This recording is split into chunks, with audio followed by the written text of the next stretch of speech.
And good morning. Once again, we're back. Uh, since I have been voluntarily exiled to the computer room, I decided to do another video. Today, we're going to take a look at what will be the beginning of a kind of, if you will, journey through Call of Cthulhu gaming books and worlds. And we're going to start today with the one that I think probably gets the least amount of love or perhaps attention, and that is the Dreamlands work of H.P. Lovecraft, his fantasy work, for which uh, he is fairly well known. Not as well known as he is for, of course, the whole Cthulhu mythos.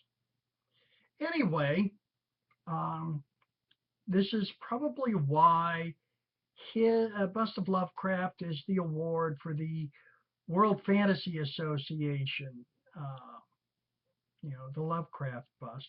Delightfully done by Gan Wilson, I might add. And subject of some controversy, which I'm not going to bother with, because that's not what I'm here for. So let's start with Chaosium's Dreamlands supplement. And here it is in all its resplendent glory. It's a beautiful, beautiful hardback book. Now, this is the latest edition.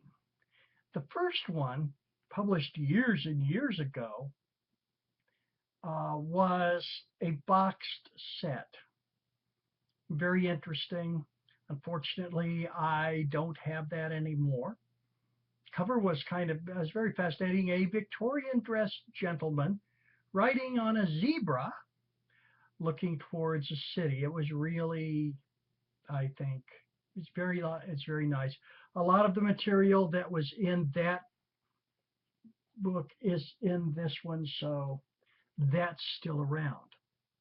Now this one, which was published in, oh, by the way, even the end paper here, it's beautiful end paper. It's a great looking product, in my opinion, and very evocative of the Dreamlands. This is a 5th edition Dreamlands, and this is a copyright 2004, which makes this 10 years old. Now, I don't think there has been a newer edition, at least not that I'm aware of, since that time. So, what are the Dreamlands? The Dreamlands are the fantasy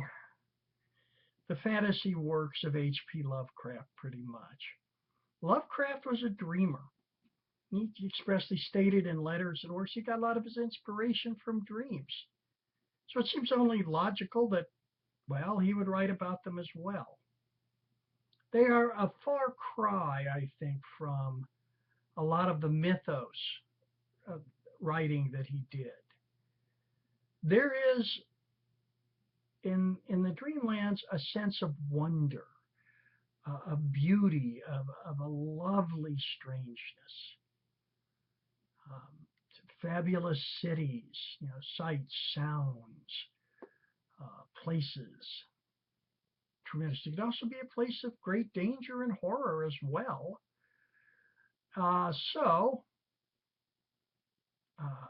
But it is fascinating. There have been others that have added to it, including Gary Myers. There's an extensive bibliography in the back here of the book, which gives you a whole lovely reading list of various and sundry Dreamlands. Now, Lovecraft's of Dreamlands literature. Now, Lovecraft's probably best known Dreamlands work, fantasy work, is The Dream Quest of Unknown Kadeth. This is considered his magnus opus, or whatever you want to call it, of his fantasy. There are others as well. Titles like Celophaeus, The Strange High House in the Mist. All of these are very good if you're looking for some very eerie, very wonderful reads. This is it.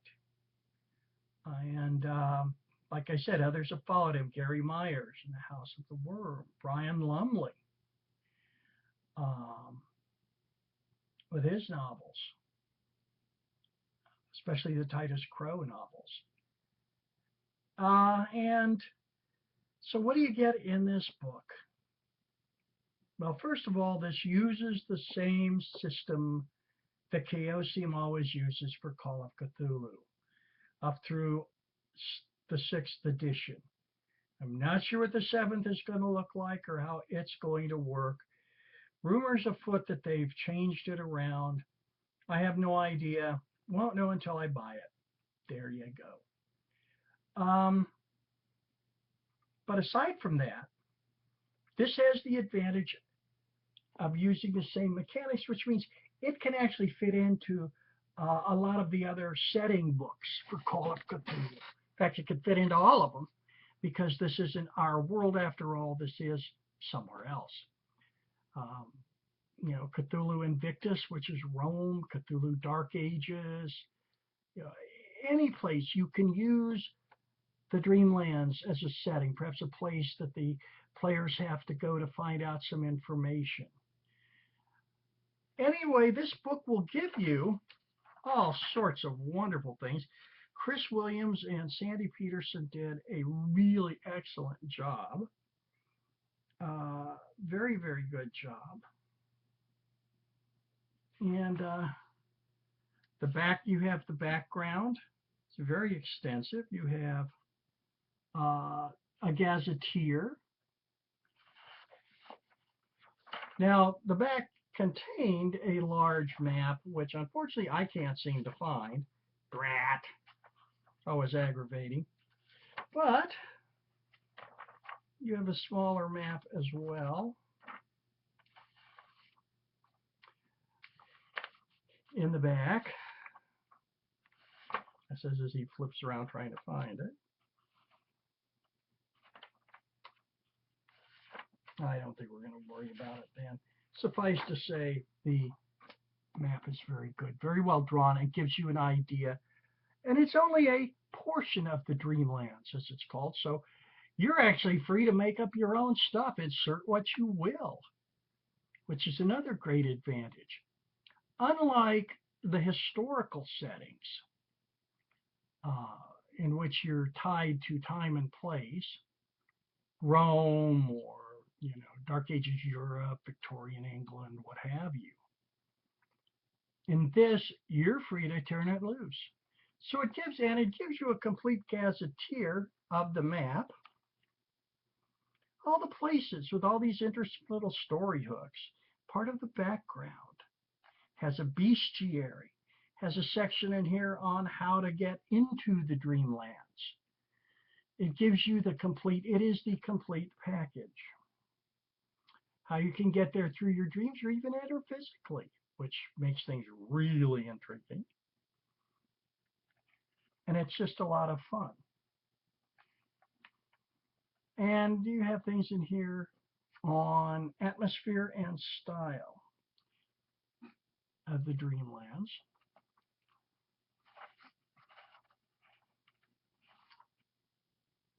And has things in here on style of how to be a keeper in the Dreamlands. In short, it's a very, very thorough setting book. It has a complete bestiary and some weird critters, gods and creatures and everything else. And in the back, it's something that a lot of people really like and assumes importance in today's gaming market. And that is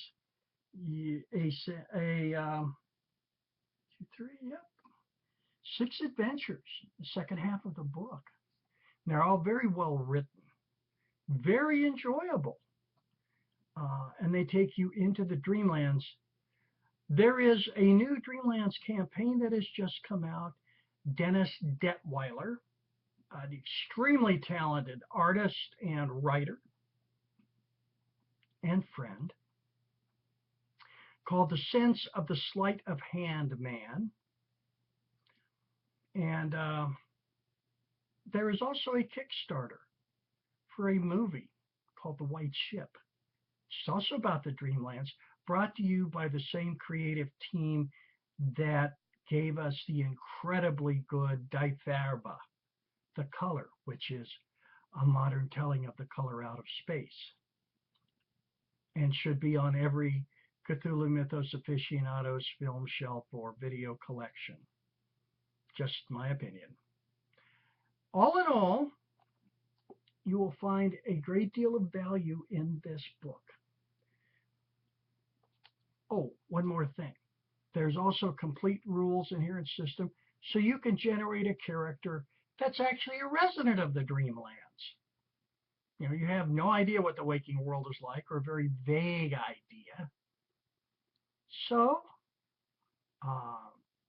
you can play it that way if you like. Like I said, this book is just full, chock full of good information, good ideas, good adventures, with an index and a bibliography. It is well worth it. Get yourself a copy of Dreamlands, because quite frankly, in my opinion, no Call of Cthulhu gaming collection is complete without it. And remember, always have fun, play games.